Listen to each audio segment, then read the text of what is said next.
Hello. Today I'm going to continue looking at the preparations of the garden in winter, and I'm going to look at dividing herbaceous perennials to create new plants. Over here I have a collection of plants that I have lifted and divided or taken from cuttings, and these are all plants that I'm going to be putting in a new garden area that I will develop over the winter and early spring. And one of the easiest ways to create new lovely plants for your garden is by lifting them and dividing. So what you'll see next was recorded a month or so ago, and you'll see that things don't always go quite according to plan.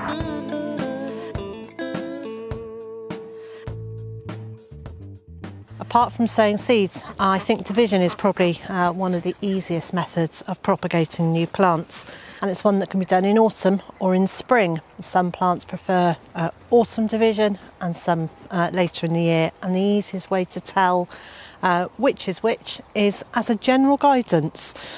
Plants that flower before the 21st of June, midsummer, are happier to be divided in the autumn, and anything that flowers later in the summer, it's better to be divided in the spring. Now I need to go and find a fork or a spade to help me lift this plant. I haven't actually got any idea where it is, because as it's a no-dig garden, I rarely use them. So I'll be back in a minute. So I'm going to use this beautiful old fork. This was my father-in-law's and it's about 40 years old, so I'm really hoping I don't break it.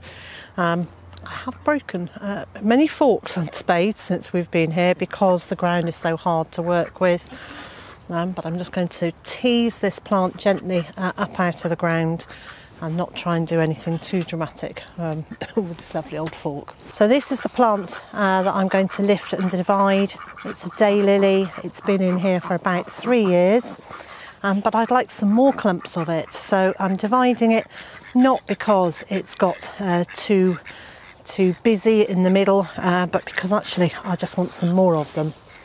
So the way I'm going to do it is work around the outside about maybe about 8 to 10 inches, so that's 16 to 20 centimetres away from it, all round, and just loosen the soil a little. So I'm just meeting the edge of the root ball there.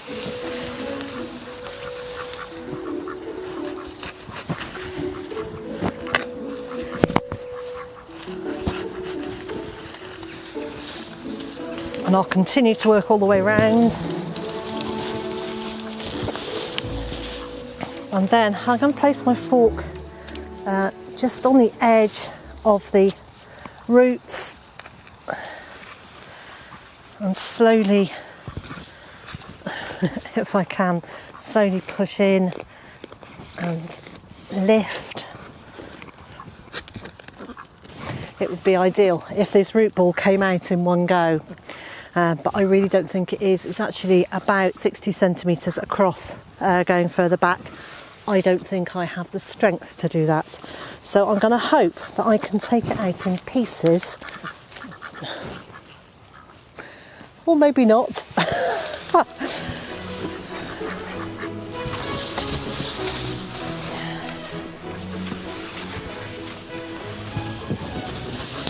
having tried to lift this using that old spade, I then decided that I really needed to just bite the bullet and go and buy a new fork and spade, which I've done, and they're there. And I've come back to find that the ducks have decided to sit in the space I made around the roots. Would you like to move out of the way now? Can I come in? Come on then. Off you go. There you go. Come on. That's it. Keep going. And then hopefully I'll be able to use the new spade and fork. Come on, out of the way. Off you go. You can do that. And you, go on. 3 of them don't want to move. Come on, you lot. Out of the way.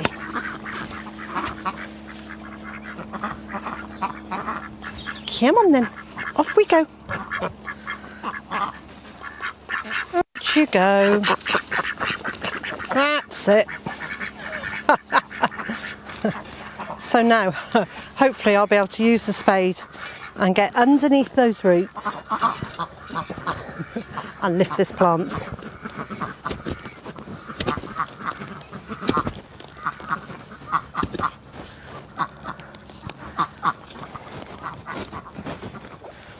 And it really will be a case of just working my way around it little bit by bit, easing the roots out of the soil.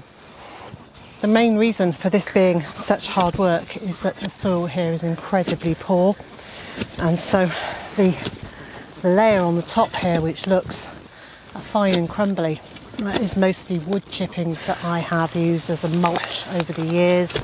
And then below that is some really heavy solid clay and a lot of pebbles and stones, and that's what these roots will have anchored themselves into. So I'm just going to keep on working my way around, getting the spade under, lifting it a little bit, and eventually it will come out.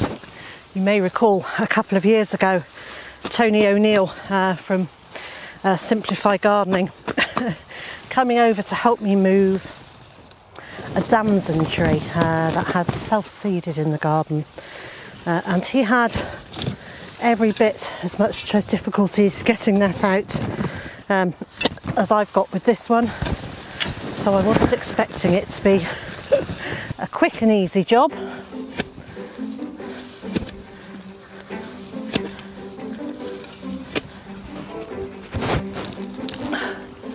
Whew. So I'm still struggling to get this out, and so I've decided I'm actually going to, rather than lift it out and prise it apart, I'm actually going to chop through the roots with the spade in situ and then lift it out in sections. That's not the ideal way to do it. It's not really what I wanted to show you, but that's the reality, is that this root ball is so tough and so strong. I don't have the strength to lift it to prise it out of the ground.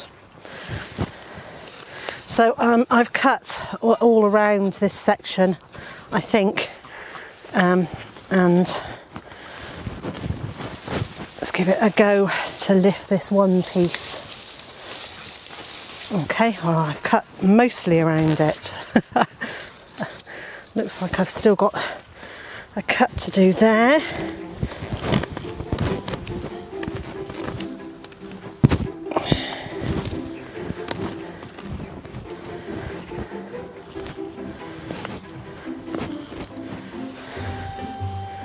Now then, hopefully this front piece will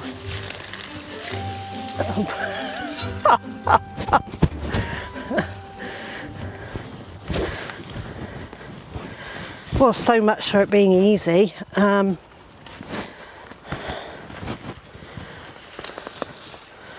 call it keeping it real, shall we?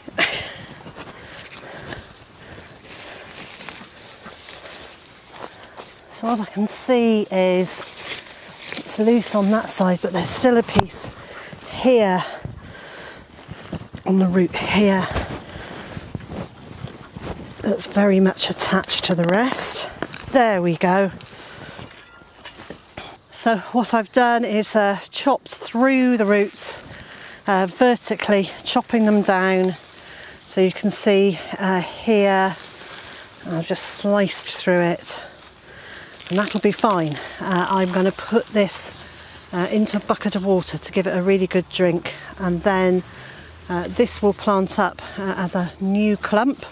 I could subdivide it again and make two smaller clumps if you're lifting a plant and the whole root ball is this size. So you can either take it apart just by prising it with your hands, or you can use two forks back to back, which you push in. And then as you move the forks apart, that will prise the two pieces apart.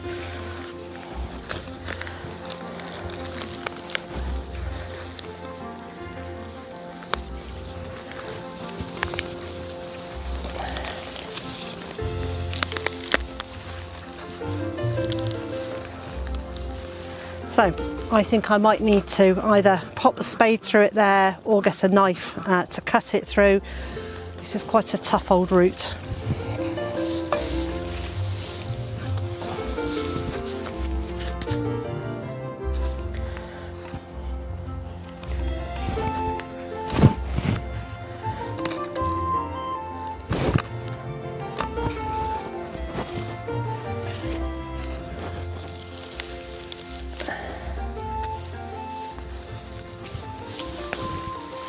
There we go, so there's one there and there's another one there.